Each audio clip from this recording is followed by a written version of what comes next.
Ξεκινάμε. Λίγο ησυχία, παρακαλώ. Θα ξεκινήσουμε σε λίγο. Λίγο ησυχία.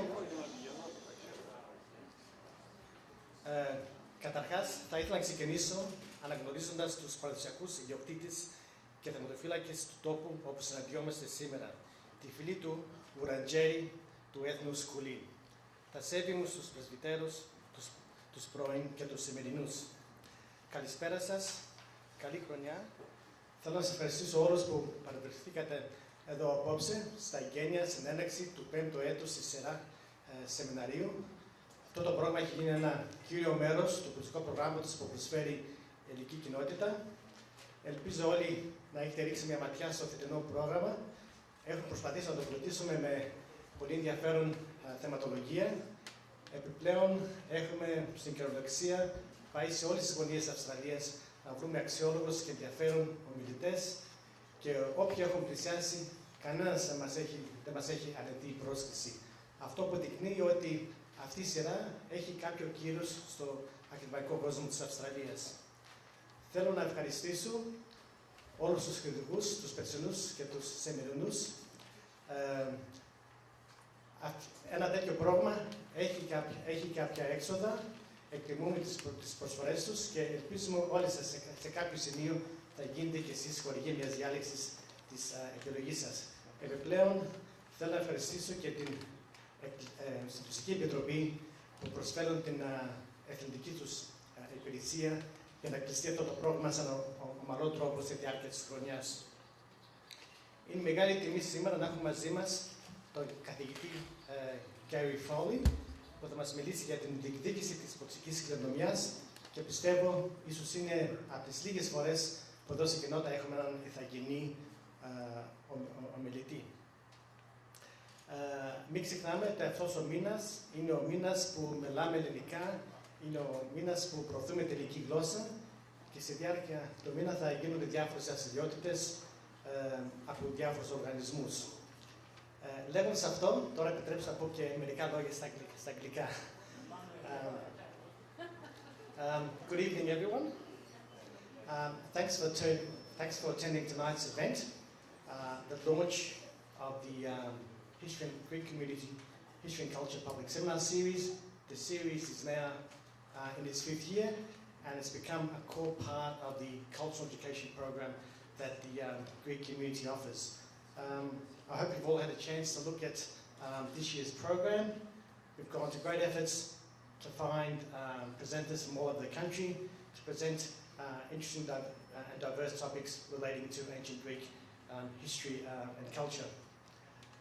It's a great honour for us today to have as a speaker Gary Foley, who's probably well known to most of you. And Gary's life has been sort of punctuated by numerous achievements and many milestones. I will not elaborate on those because I don't want to steal Nikos Papastergiadis' thunder. However, I will focus on one achievement and reflect upon its relevance to the Greek community. A few decades ago, there was the closure of Northcote Secondary College, and Gary played a very critical role in getting the reversal of that closure. What's the relevance to us for that? Here in the Greek community, we want to make education one of our core missions. That's one of our goals. It means that we must be ready for the good fight, we must be vigilant, we must be proactive. It's not just going to happen. We draw inspiration from Gary because his actions in the past reflect a man who values education, who understands the importance of education in transforming an individual.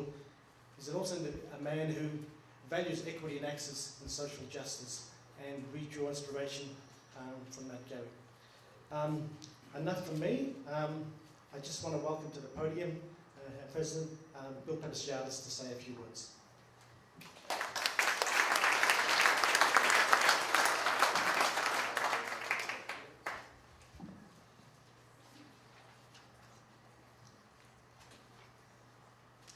Καλησπέρα. Όπως είπε ο Νίκος, είναι ο μήνας Μάρτιος και αυτό το μήνα μιλάμε ελληνικά. Έχουμε και τον κύριο Ζαφερόπουλο μαζί μας που είναι εδώ πέρα για να υποστηρίξει και να συνεχίσει αυτή την καμπάνια. Είδες, βάφτισα και μια καινούργια ελληνική λέξη καμπάνια. Θα την πάρουμε δική μας και προχωράμε. Γιατί νομίζω υπάρχουν και πολλοί πόσες και πόσινες εδώ πέρα και τα λοιπά. Όλες αυτές είναι ελληνικές λέξεις. Good evening, everyone. The talk tonight, Reclaiming Your Heritage, Return of Aboriginal Artefacts from the British Museum vis-à-vis the case of the Parthenon Marbles. A great talk, but it saddens me to say that it's no longer topical, and in fact, it has no relevance to us as Greeks. Because tonight I'm glad to announce that the Greek Community of Melbourne, the world's foremost and proactive community group in the global Greek diaspora, has secured the return of the Parthenon Marbles here to the Greek Community of Melbourne in Lonsdale Street. Now, it's not a joke. It is not a joke because, if you don't believe me, the evidence is here. The evidence is here because maybe they are not the originals. They might not be the originals. But as a lawyer, never let the truth get in the way of a good story. Because, may I say, that our story, and this is a good story for the Greek community, in a few months, these friezes will adorn the exterior of the first level of the Greek community building.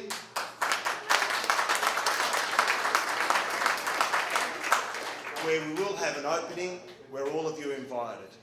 And on a serious note, I should say that these friezes form part of what is the Greek aspect or Greek field designed by our architect Nikos. But more importantly, they serve as a statement, a symbolic statement of what has in fact happened to these Parthenon marbles. And on a serious note, I also say tonight that we have with us Gary Foley, Dr. Gary Foley. Now, my brother Nikos will be the main presenter tonight, and in the course of growing up with him over the last 40-odd years, he's spoken to me about a lot of things, but in recent times, he has spoken to me a fair bit about Dr. Gary Foley, and it's by coincidence, I think that, in fact, it's not coincidence, it's by design that we have him with us tonight. And when he has spoken to me about Dr. Foley, he's spoken to me about his commitment, his courage, his endeavour, his intelligence, and that he's a fighter. Now, he's particularly intelligent, I believe, because he has learned from the best. He has learned from the Greeks. He was one of my brother's PhD students. My brother will kill me for saying that. But I am intrigued by tonight's talk, and I welcome Dr. Foley to our building and as a member of the Greek community. Thank you very much.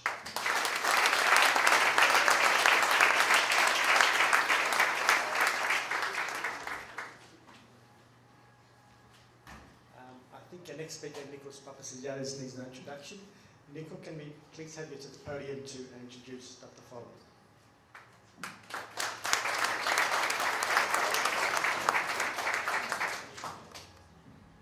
Thanks, Nick. Ginaya, which in Gumanja means welcome, and in Wurundjeri it's Wamajaka.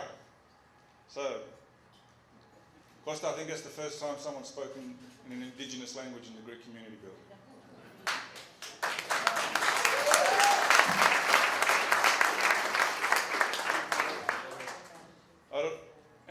I also should point out that Nick has already made a welcome to country in Greek, so I'll do it in English.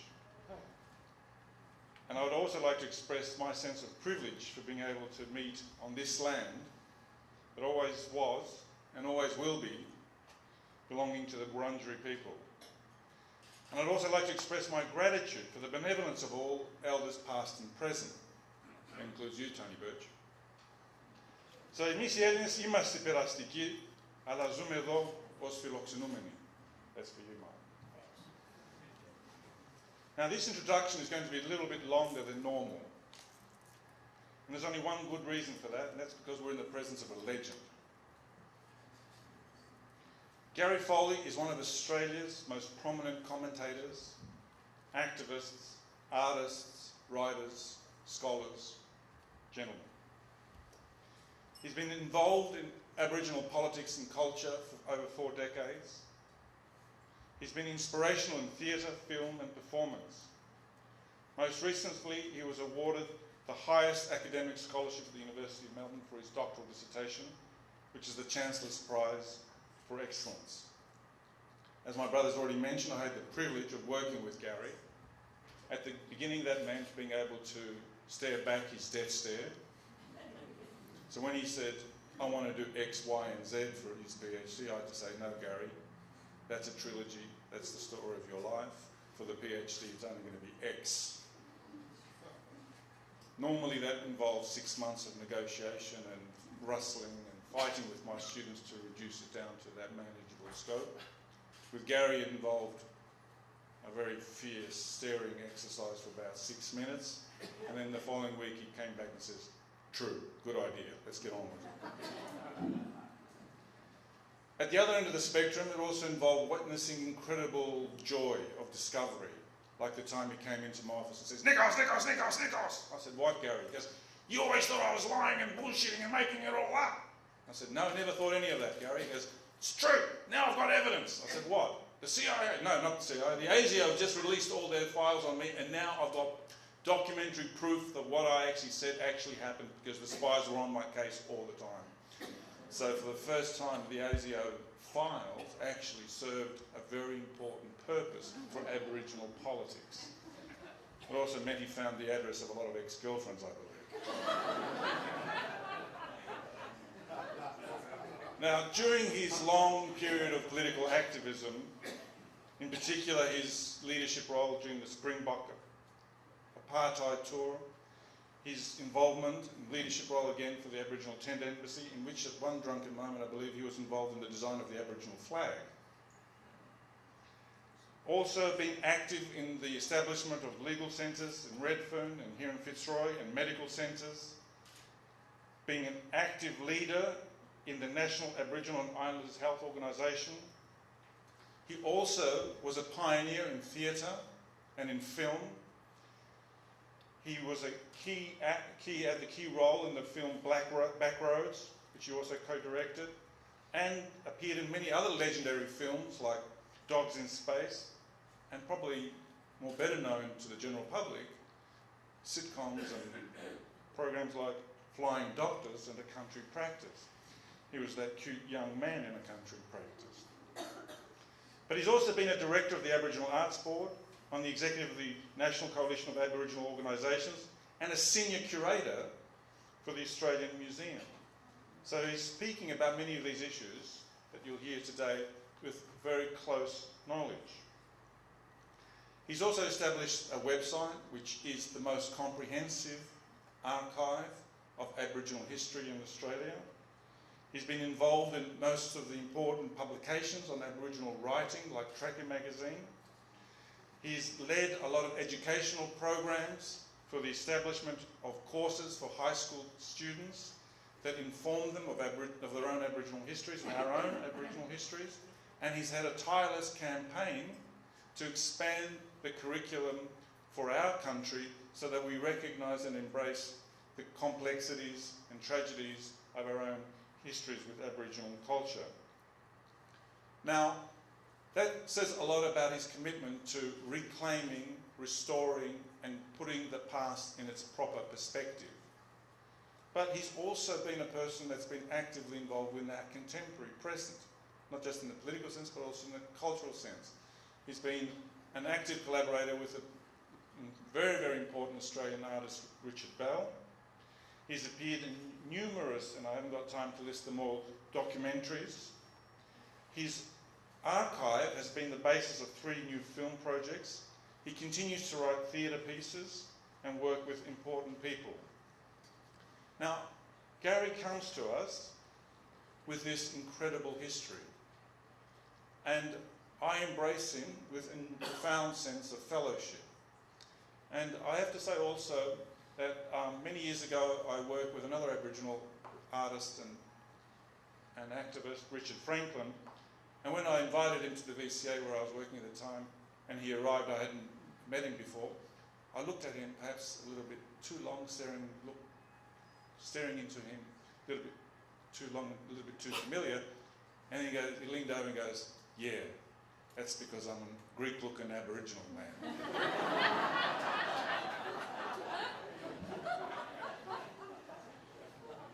My daughter's godmother's father was Charlie Perkins. And Charlie played soccer for Sydney Olympic, which many of you will know. And Johnny Warren, the other great legend of Australian soccer, in his brilliantly titled book, Sheila's, Poofters and Wogs, A History of Australian Soccer,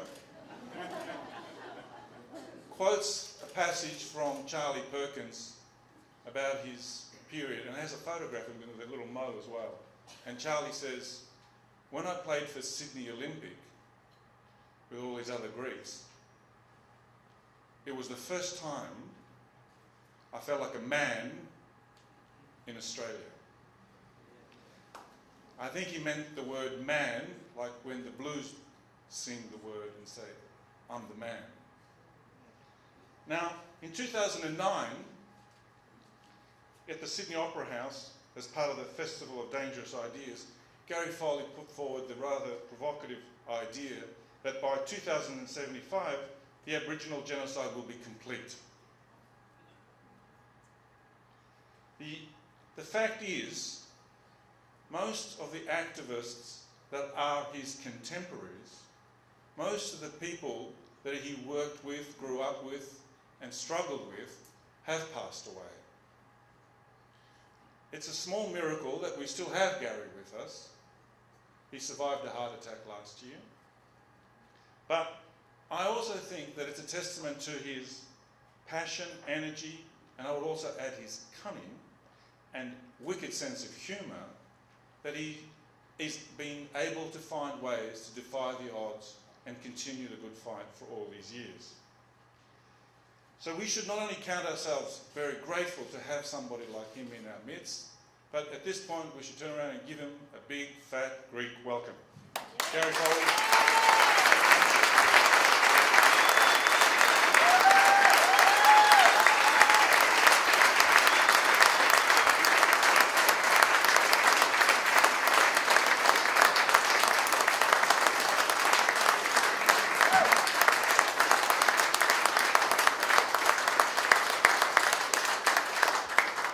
Gee, is that me?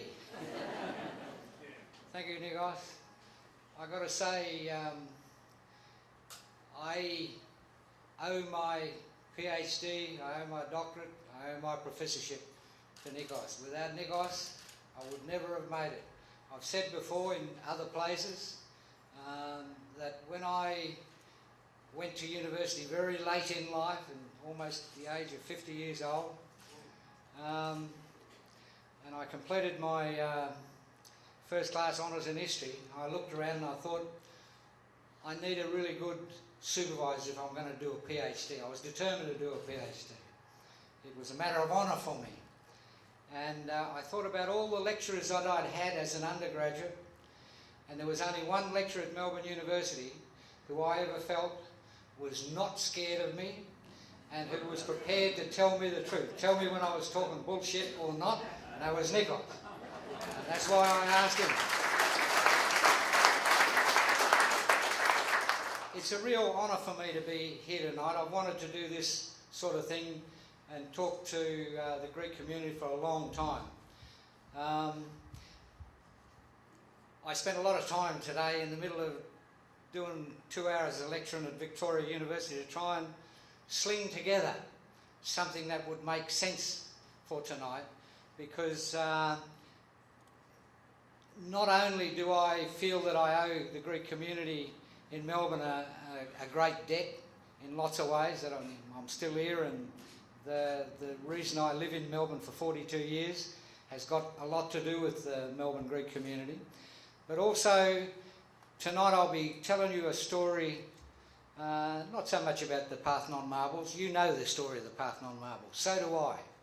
I'm going to tell you a story that relates to our experience of our common enemy, the British Museum, and and at the end of it, hopefully call for further support that we've already had from the Melbourne Greek community in our battle with the British Museum, but more of that later.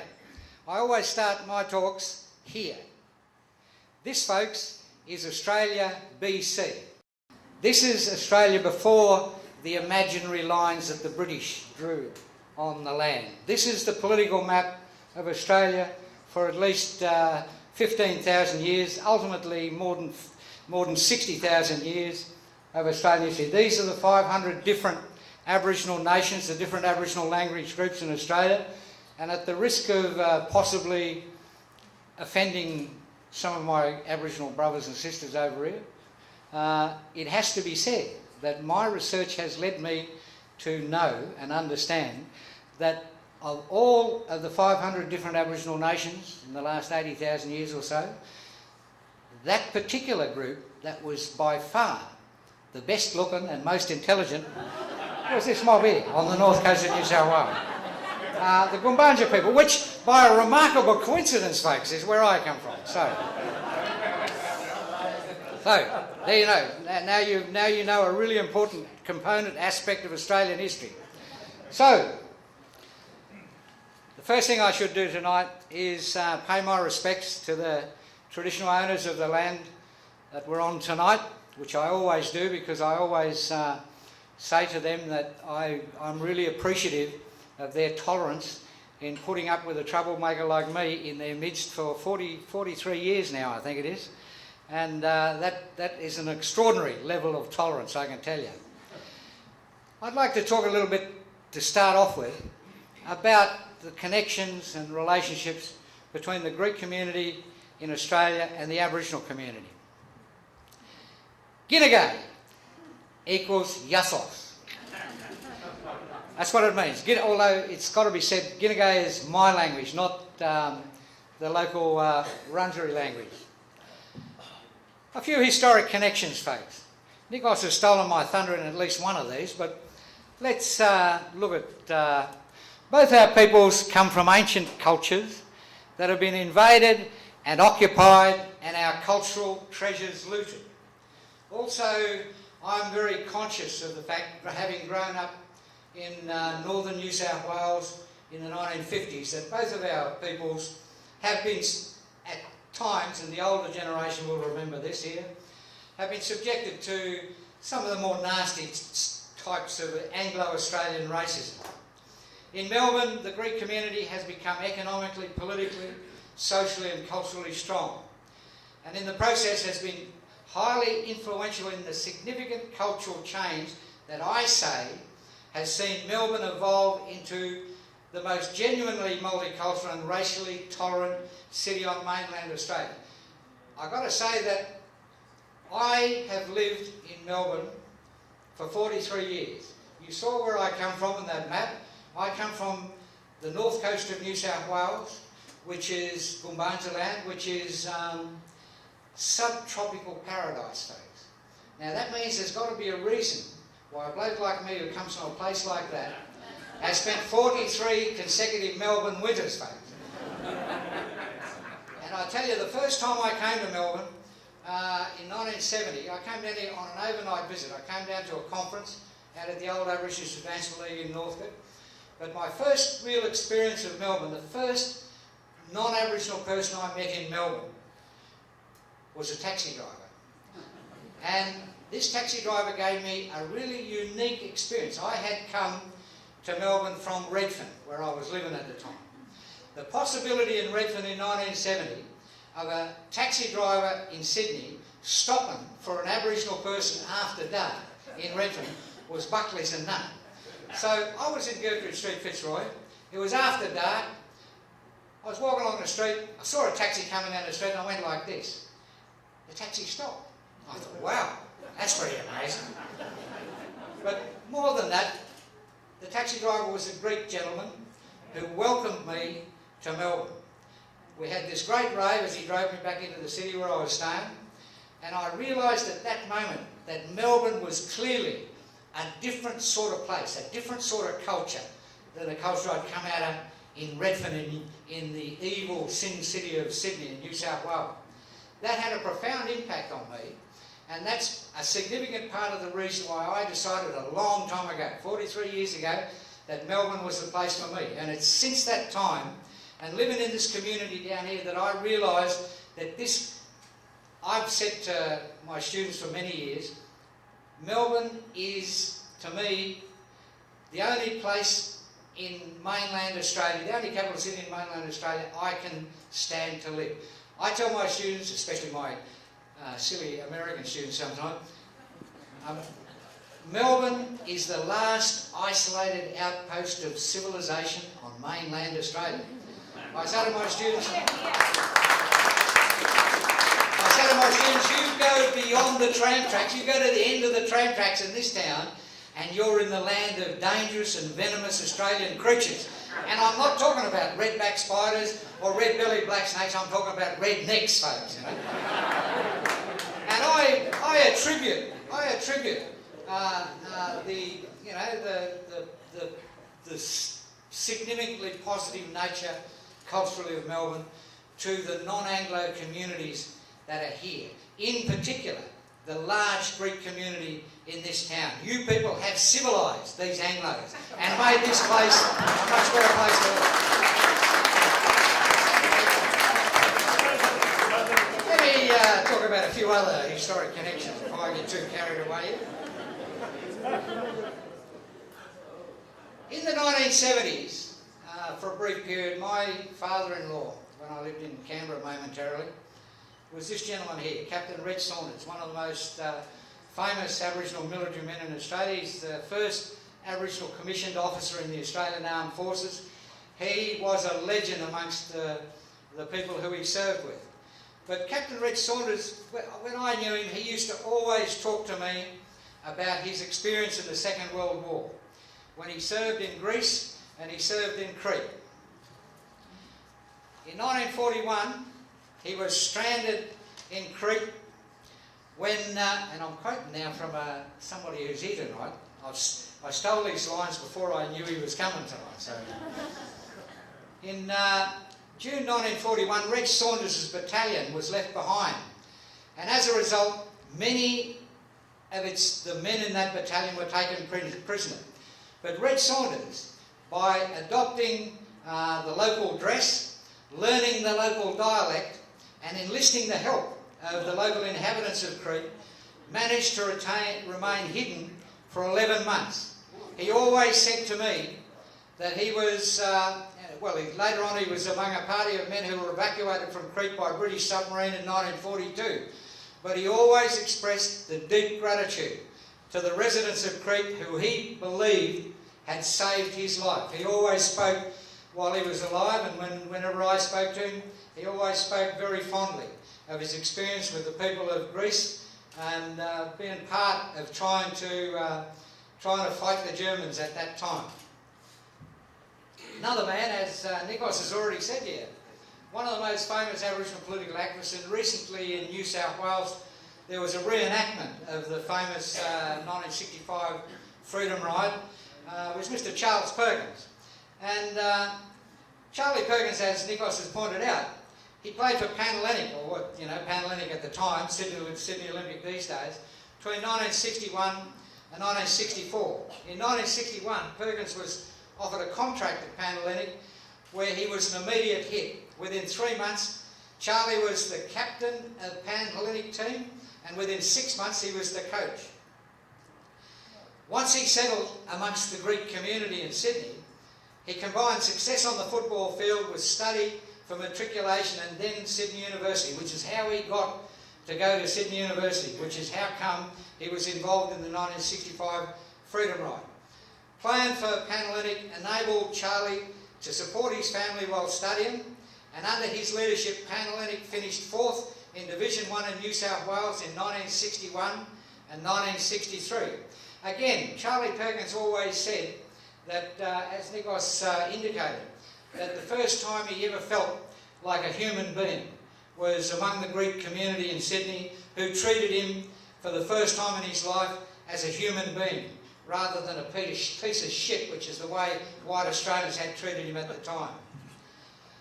He went on, as I say, in 1965 to become organiser of the world famous Freedom Ride, which, among other things, had a very powerful impact on me, because the Freedom Ride came through the town I was living in at the time on the north coast of New South Wales, a place called Nambucca Heads.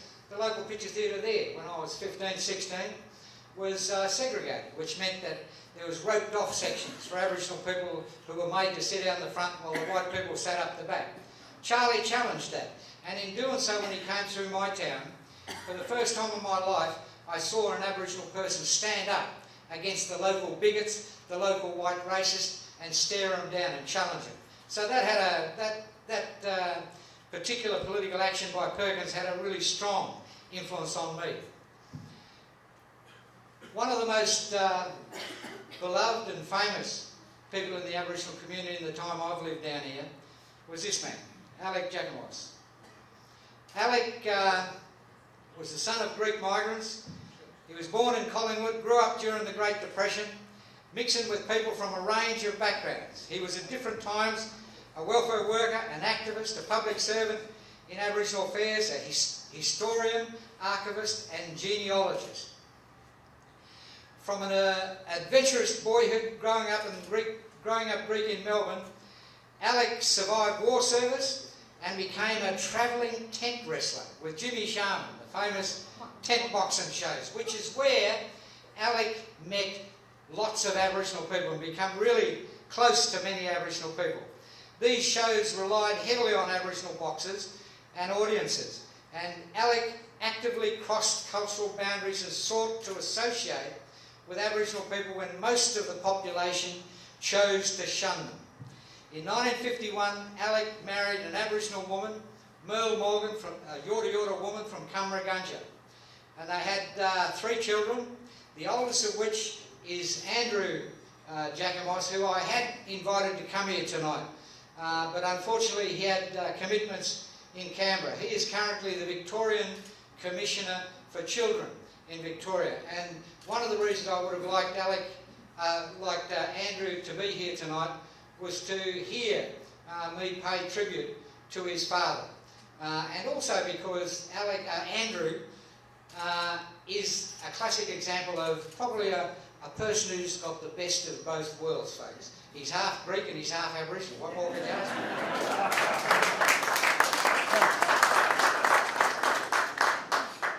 I've got to tell you that when Alec died, I went to his funeral in the North Town Hall, and I've been to a lot of funerals, as you do when you're Aboriginal anywhere in Australia. I've been to a lot of funerals in the time I've lived in Melbourne, a lot of Aboriginal funerals. But one of the biggest Aboriginal funerals ever in the 40 years I've lived in this town was the funeral for Alec Jacomos. He was dubbed an honorary Koori, and the mere numbers of Aboriginal people who turned up came from all over the state of Victoria, and people from interstate as well, who came to his funeral, shows the level of esteem that our community had for him. And I said earlier on that one of the things he was a genealogist, which is true, you know. Long before he died, and many years before he died, if ever I wanted to know who somebody was or confirm who their family was or whatever, I would consult Alec. Alec had an encyclopedic knowledge of the family trees of most Aboriginal people in Victoria, which is an extraordinary thing.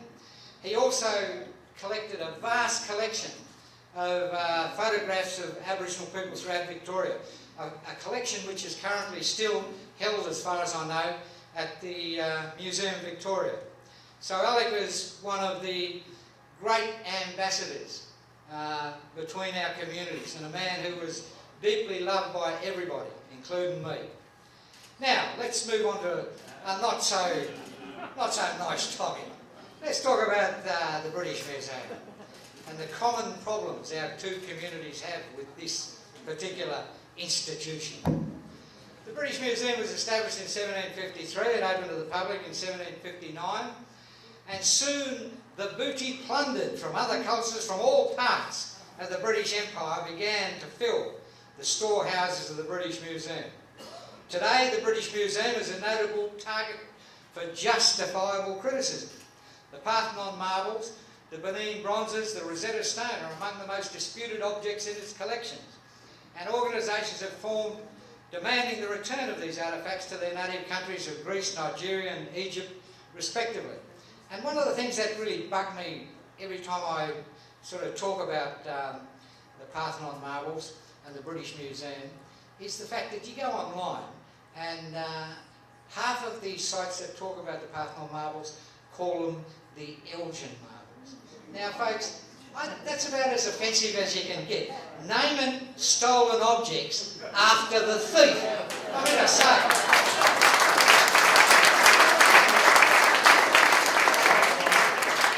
But then, if you think about it, the same situation exists here. After all, we all live in Victoria.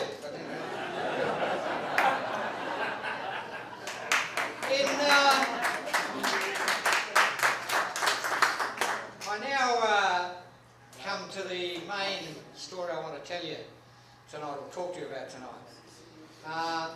It involves a situation I was caught up in. In 2002, I became, well, I don't know, I think it was a mistake on their part, but I was appointed as the senior curator for the Indigenous collections in southeastern Australia at the Melbourne Museum. And I've got to tell you, it was one of the best jobs I ever had in my life. I still to this day say that that was one of the best jobs I had in my life. But as you are about to discover, it wasn't a job that lasted very long. It was during a period, I was there during a period when the Melbourne Museum gained a level of, well, it gained a reputation for being one of the more enlightened museums in the world in terms of their policies and attitude towards the local Aboriginal community, well, towards Aboriginal peoples. Museums, as you probably realise with your experience with the British Museum, have a long history that is not very good. But in terms of Aboriginal people, it's a particularly bad history. And for that brief period in the early 2000s, Melbourne Museum became, or considered itself, a world leader in developing better relations with Aboriginal peoples.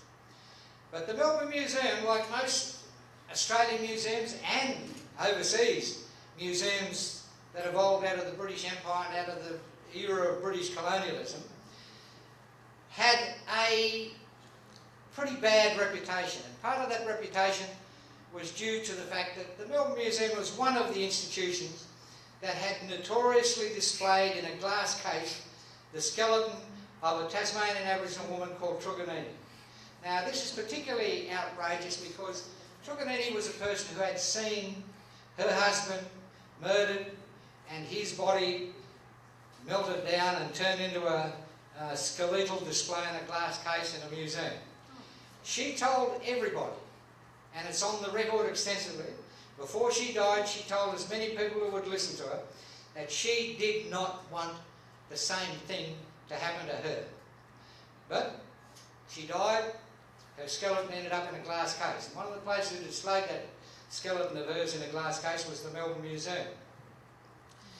The British Museum, at the same time, in around 2002, still had in its collection the head of an Aboriginal resistance hero, Pemulwuy, from Sydney. The collection of Aboriginal heads and skeletal material was a big trade in the late 19th century and the early 20th century. It had to do with notions of racial superiority in the British colonial world, and the belief that, in line with social Darwinism, that Aboriginal people were inferior, and part of the way you could prove that, collect their skulls and measure their heads, and you could show that they had smaller brains and all this sort of stuff. But the British Museum still had in its collection the head of Pemulwuy in 2002. And this is just an aside at this point. That enabled a particularly right-wing lunatic today, Christopher Pyne,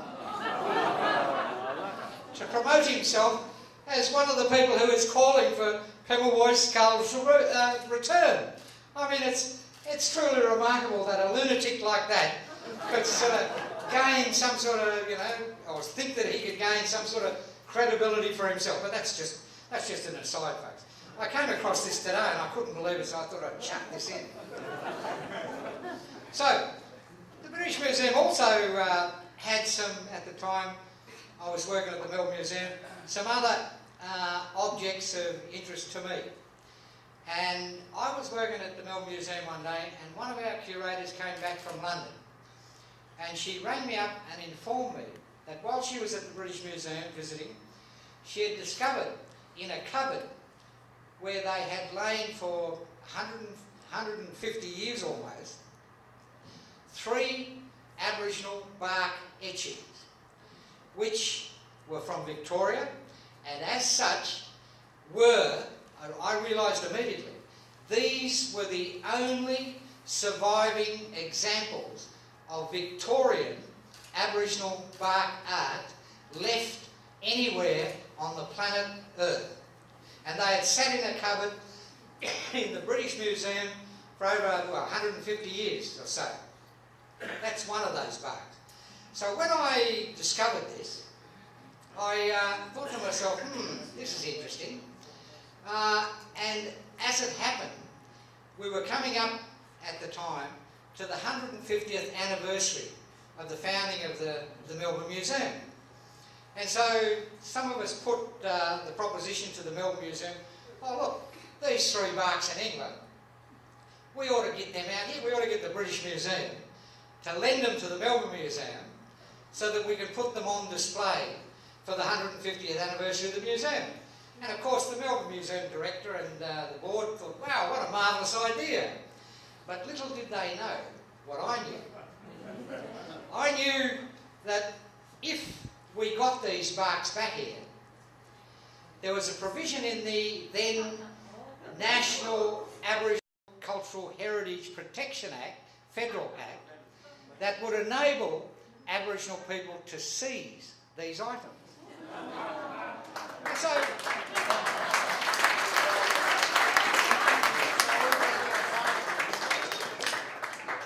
So these 3 barks duly were lent to the Melbourne Museum by the British Museum, and they were displayed during the 150th anniversary celebrations in an exhibition called Etched on Bark. And so this exhibition began on the 18th of March, but in the meantime I had a yarn to this bloke who was a mate of mine, and I was hoping he'd be here tonight. Is he here? Did he turn up? That's typical of him. Gary Murray, who at the time was on the Museum Victoria Aboriginal Cultural Heritage Committee. He was the chair of the Northwest region of the Aboriginal Cultural Heritage Board. He was a Dja Dja Wurrung Native Title Claim Group representative and a spokesperson for the clans from whence these 3 barks came. And I said to Murray, I warned him we were bringing these barks out, and I shouldn't be confessing this because this represents a conspiracy, But, don't tell anyone. No, I was hoping this wouldn't. I'm hoping that the statute of limitations has run out anyway, but anyway. I don't care. I said to Gary Murray, listen mate, we're bringing these things out. I said, you know what to do. And he gave me a wink. He said, no worries, I know what to do. And so, halfway through the exhibition of these barks at the Melbourne Museum, he invoked the Aboriginal and Torres Strait Islander Heritage Protection Act of 1984, which enabled for an emergency declaration to be made in an instance such as this. An emergency declaration would mean that nobody was allowed to move these objects out of Australia whilst the emergency declaration was active. And so these declarations lasted for about 30 days, I think, and we bunged on about 6 or 7 of them over a period of time. And immediately, and there's Gary Murray with one of the aforementioned barks. This instantly created the biggest furor you can imagine. Instantly generated international media interest. The Guardian, the row erupts over Aboriginal artefacts. Some FM station in America, Sydney Morning Herald, the London Times, the National Museum Directors Conference, artefacts seized in Australia. Shocking, shocking. Even the Qatar Peninsula newspaper jumped on the story. The Age, and even our best mate. Even our best mate reckons this was racism on our part, you know, as only Andrew Bolt could, folks. And so, when Andrew Bolt bunged this on, I said to Gary Murray, listen, mate, we've got to get some positive publicity for this in Melbourne. He said, yeah, okay, how do we do that? And I said, mate, what is Melbourne? He said, what? I said, mate, Melbourne is the biggest Greek city in the world outside of Greece. He said, yeah. I said, who would hate the British Museum as much as us?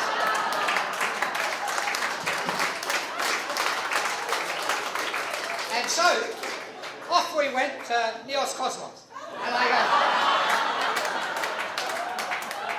I want to thank the people at Neos Cosmos, because we went and visited them, and we didn't need to explain anything. We walked in, we said, listen, we've got a problem with the British Museum. They said, welcome. As I knew they would. And so that was a truly great moment in this big battle for these bars. But there's always a but in stories that involve the British Museum, as you well know. The British Museum threatened the Melbourne Museum. They said that if the artefacts were not returned to England, they would be dishonouring the Melbourne Museum would be dishonouring their contract with the British Museum, and they would be liable to pay almost £1 million. You know, so the British Museums released a media statement indicating they wanted the artefacts returned, naturally, and that the emergency declarations jeopardised the legal framework of borrowing and lending for all museums. So the Melbourne Museum, under the leadership of that rich person, Mr. Harold Mitchell, decided, well, first of all, the British Museum sent out their curator for Pacific and Australian collections, a woman called Lisa Bolton, to meet with the Jar Jar Rung people. She listened, but the British Museum made it clear that Bolton was not here to negotiate with the Aboriginal people about possible repatriation, which is what Gary Murray and the Jar Jar Rung people were demanding. She was just here to listen and, you know, humour us and pat us on the head and, you know, say, fine, you know, we hear your concerns, but that's all. So, in September 2004, the Museum Victoria announced that they were going to take the Jar Jar Rung and Gary Murray to court to challenge their emergency declarations. On the following day, the Chief Executive Officer of the Melbourne Museum, Patrick Green, sent a response to the Aboriginal staff at the Melbourne Museum, explaining what the museum's position was and why they were suing the Aboriginal people. Shortly afterwards, when I kicked up a bit of a stink, Green sent out another email requiring that all staff refrain from commenting to the media. He reckoned we were going to be in contempt of the law if we spoke about the dispute publicly. The next day I resigned my position as Senior Curator for South Eastern Australia at the Melbourne Museum. Like I said to you at the beginning, that's the best job I ever had. But there was no way. I said to Patrick Green, you've made my position completely untenable. There's no way I will work for an organisation that sues Aboriginal people who are in the right, who had a right to be claiming this material to be repatriated. So I walked away from the best job I ever had in my life. Throughout the whole dispute, it must be said, and here's where we come to where some of the real enemies, hidden enemies, surreptitious enemies, the people who pretend that they're your friends and they ain't.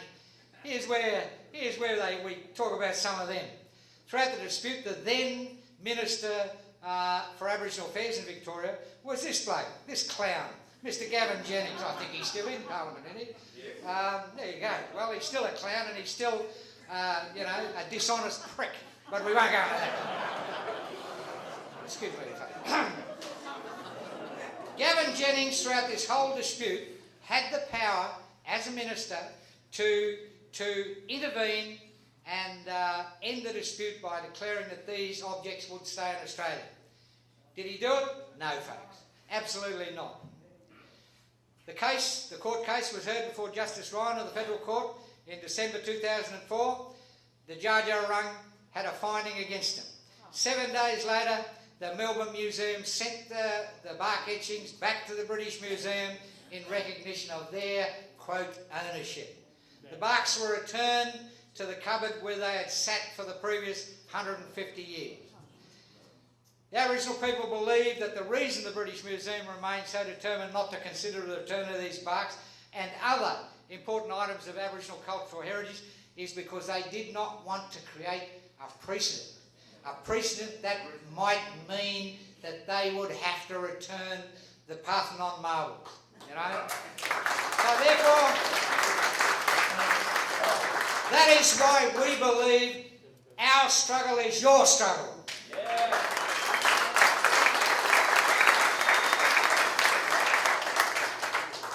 And in another act of political duplicity, a certain other Labor government in Canberra, well, under Rudd and Gillard, surreptitiously, sneakily, introduced a new piece of legislation in 2013 that would ensure that no Aboriginal group in Australia would ever again be able to do what Gary Murray and the Dja had done in relation to the barks. I didn't even know about this legislation until about 6 weeks ago. But this was sneakily passed through the Federal Parliament, and it now stops us from ever trying to challenge the British Museum again. And who was responsible for this particular act of treachery? Here they are, folks. Our Prime Minister, Julia Gillard, the Attorney General, Robert McClellan, the bald bloke who used to be in Midnight Oil, you know, the ultimate sellout of all time, Peter Garrett, and Arts Minister Simon Crean. And Simon Crean, at the same time as he was signing this bill off, actually came to my one-man show at the Melbourne Arts Centre a few years ago. And if I'd have known about this at the time, well, we won't talk about what I would have done at the time. So, again, you know, this episode and the episode of the Labor government in the state at the time, again proves a contention I've been making for a long, long, long time in my political career. And that is that in Australia, when it comes down to tin tax, we are governed by Tweedledum and Tweedledee. There's no real difference between the ALP and the Libs. Neither of those political parties serve the interests of the ordinary people of Australia. Your interest, our interest, or the ordinary working people of Australia. But anyway, that's another story for another time. Now the upshot, and where we're coming to the end of this story, is that as a result of that sneaky legislation that protects the interests of the British Museum against the interests of Aboriginal people in this country, the British Museum and the National Museum in Canberra have decided to bung on a big new exhibition. And among the stuff that the British Museum is sending out to Australia is one of those barks that they had. So this is some of the advertising for this new exhibition. There's going to be an exhibition in London in April, and they're going to have a similar exhibition here in Canberra in November. Now, Aboriginal groups around Australia are in the process of being conned by the National Museum in Canberra, saying, oh, isn't it wonderful, the British Museum is going to bring you out some of your material cultural objects so that you can look at them. Isn't that wonderful? And some of our more gullible Aboriginal compatriots have said, oh yeah, I think it is wonderful, you know. But there are some of us who vehemently object to the hypocrisy, the duplicity of both the National Museum in Canberra and the British Museum in sending this stuff back out. It is in effect rubbing our noses in our loss 10 years ago when the barks were sent back. And so it's going to be called the Encounters Project. It's dreamed up by some fool at the National Museum in Australia. The British Museum was happy to go along with it. The Canberra exhibition will be on the 26th of November this year, and in London the exhibition begins on the 23rd of April this year. In the London exhibition, I'm pleased to say that one of my close compatriots and one of my mentors and role models when I went to university late in life is here tonight, Mr. Tony Birch. Tony was invited to deliver a paper as part of a symposium that was being held as part of the London exhibition. And when I spoke to him about it, he very honourably, as I expected he would, withdrew and told him no way that he would participate. But they're still looking around trying to find other people who might be party of that. We're determined to do as much as possible to undermine this particular Encounters project and expose it for the hypocrisy that's involved, and expose the British Museum for their ongoing, continuing refusal to consider any sort of repatriation to any nations of whose objects they have stolen and are displaying in their museum in London. So, the Aboriginal community would like to thank the Greek community for your past support on these matters, and we look forward to your support when we come to have the big brawl in November here in Canberra. Thank you.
There are 500 different languages. I don't know what it is in Gumbanja. In fact, there's not a lot of kangaroos where I come from. We're fish eaters. We're sea people. That's a bad answer, I know, but... Recently, there was some Indian artefacts which have to be returned from the National Gallery and were even taken off display. That was a total victory for India. Admittedly, they were clearly stolen, but I don't think they're that much more clearly stolen than the Parthenon Marbles or the Marks. Can that be used? That's right. I mean, there are instances where even the British Museum has returned some material to some groups. Mostly in terms of the British Museum, it seems to have been human remains, which is a much more contentious sort of material, if you like, and a lot easier for them to be persuaded to return. But they're still refusing to return Pemulwuy's head, as far as I know. But the British Museum in particular, remains recalcitrant, I think was Keating's word, wasn't it? And they are determined to not return any cultural objects, and it really comes down, I think as most of you know, to the fact that they're determined not to create a precedent that may involve them being forced to consider returning the Parthenon Marbles. And again, like I said, I reiterate that that's really why, at the end of the day, we both your community and my community, have a really common problem in terms of this British Museum, these people. I'm going to invite Nick to make the formal thanks at the end, but I'd like to express my deep, deep, deep thanks to Gary, and also my deep welcome to Tony and